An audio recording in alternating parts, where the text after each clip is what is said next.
Hey, 7th graders, Mr. Allender with another one of your video lessons. Today we're going to be talking about more causes of the Civil War. These causes are going to be more on the conflict side, so we're going to have more kind of button heads, and in some cases some out-and-out violence. You should have this cut out and taped and put in your interactive notebook at number 98. Simple follow, fill in the directions, or fill in the blank spots. All right, here we go. All right, so, can't see me or can't see the book. Let's get out of the way. There we go. Uncle Tom's Cabin is a book that was published in 1852 by Harriet Beecher Stowe. Now, this was a work of fiction, but if you ever watch television and you see those things where it says, like, based on true events, that's kind of what this book was. There was no Uncle Tom. There was no slave family you could point to and say this is the plantation that this happened on, but a lot of these things that were depicted in the book did happen. There were moments in the book where Uncle Tom and some of his family members were getting beat. Sometimes they were getting sold. There was runaway scenes where the slave catchers were using dogs. All of that stuff happened. It just didn't actually happen to the people depicted in the book. All right. This book was highly sensationalized. The North rallied behind it. It outsold the Bible during the times that it was published, selling over 300,000 copies. That's a ton during that time period, and that's just in the North. The South is absolutely outraged by the book. They feel that it's telling out and out lies. It's really not. But it was really the South's point of view was people weren't doing that for the reasons that they were talking about in the book. It was, they're protecting the property, things like that.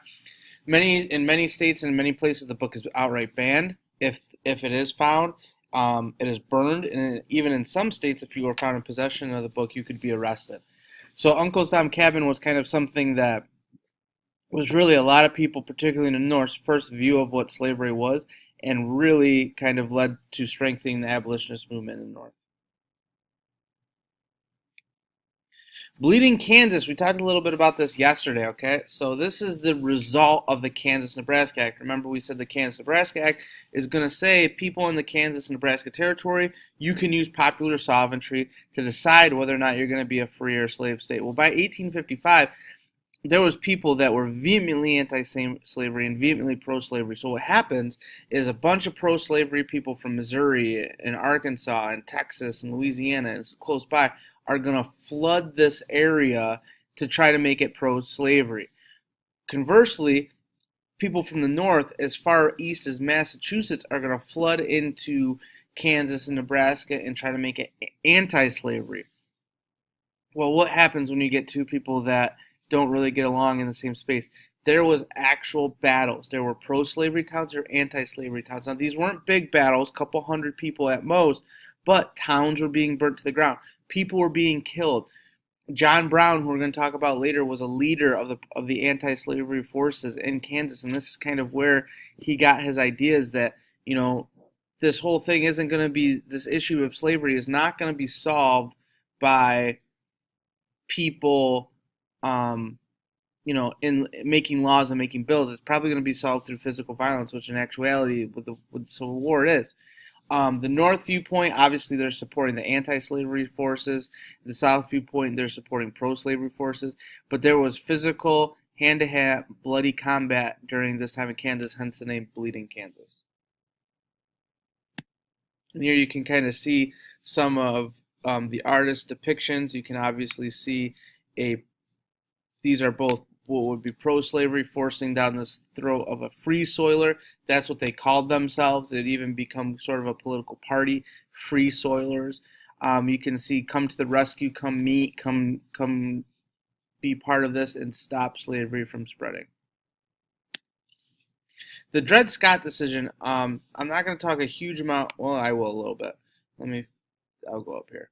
All right, 1857, there's a court case in front of the Supreme Court, and Dred Scott is a slave, and he's basically a slave to a traveling salesperson. And what happens is he gets brought in, as part of his job, he's a little bit educated. He needs to be able to read, he needs to be able to converse with people.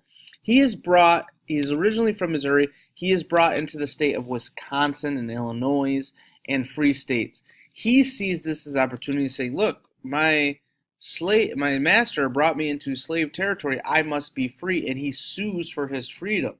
And it winds up in the Supreme Court.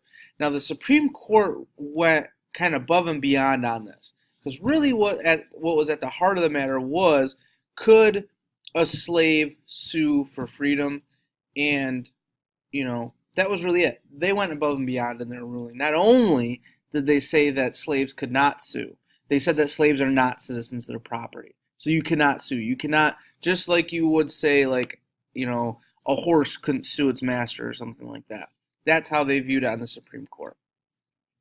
They also said slaves are not free just by entering a free territory or state. So there you go with the fugitive slave law, Underground Railroad, and things like that. Just because you get into free territory, those slave catchers can come up and grab you and bring you back down.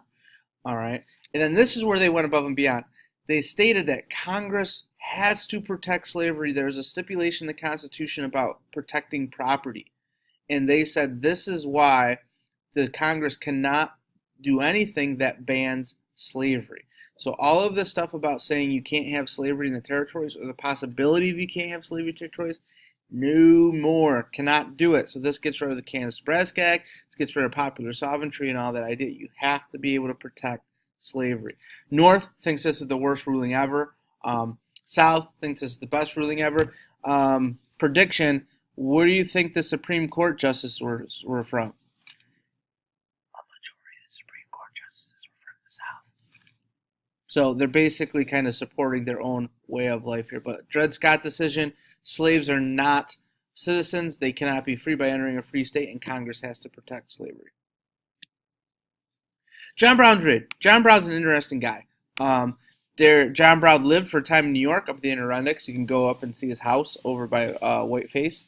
1859, we talked about him.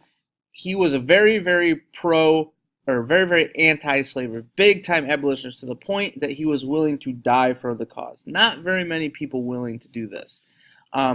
He's going to get this idea that he needs to lead a slave revolt. So he goes to Virginia, and in Harper's Ferry they have an arsenal, which is where they store the weapons. So Brown and about 20 of his followers lead a raid on Harper's Ferry to steal the weapons to arm a slave revolt. It is entirely unsuccessful. I mean, if you're going to go try to steal weapons, guess who else is going to be there? Soldiers. And actually, the person who's protecting Harper's Ferry in Virginia is Robert E. Lee. He's going to be important to us later on down the road. He wants to arm the slave revolt. Doesn't work. Many of his followers are killed during the battle at the Harper's Ferry. Brown himself is not, but he is later put on trial for treason and hung as being guilty for treason or crimes against your country. The North, Brown is seen as a hero. The South, Brown is seen as a terrorist. All right, that's basically what he's looked at. The words terrorist pop up just like they would speaking about somebody with 9/11, etc. But here's kind of, if one of the things that I did when I was in college is I looked at John Brown description textbooks. Here's a picture of John Brown in a Northern textbook. Here's a picture of John Brown in a Southern textbook. You can see the differences there. It looks like a crazy person with guns and starting fire and leading to the Civil War versus just a regular picture. So you can kind of get the hero version, or at least the misunderstood version on one side, and the South, John Brown's a crazy pants terrorist on the other. Okay, election of 1860. This is where kind of everything kind of hits the road here. Date for this, election of 1860. Look up. All right. Abraham Lincoln wins the election by winning every northern state. South Carolina is going to secede from the Union. We're going to look at that. Abraham Lincoln was an interesting guy because before that he had lost every single election he had done. He lost to Stephen Douglas for Senate. He lost for member of the House of Representatives. He goes into the Republican National Convention where they choose the presidential candidate, and he's kind of like a third or fifth choice. But by the end of it, he's the only person that people can kind of rally around. He is not even on the ballot in many southern states, and we'll look to the map to kind of explain that a little bit more. The North obviously think this is the best election ever. The South, this is the death knell. There's no coming back from this.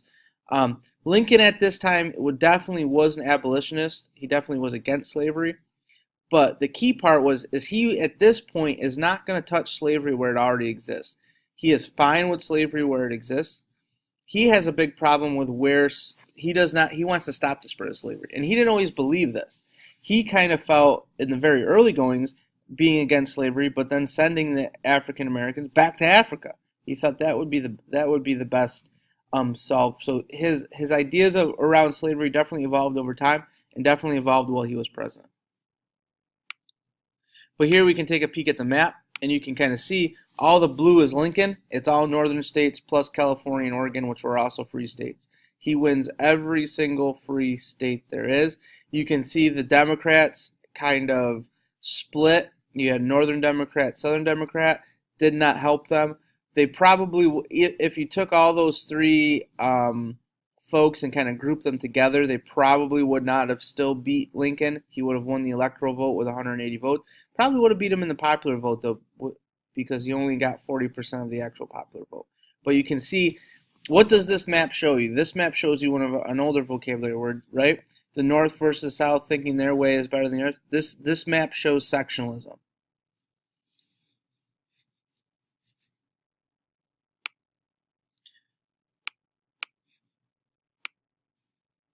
All right, that's it for our Philip lesson for today. If you have any questions, as always, hit me up on Schoology or post something onto the update page. Maybe one of your classmates can get to it. Till then, Allard out.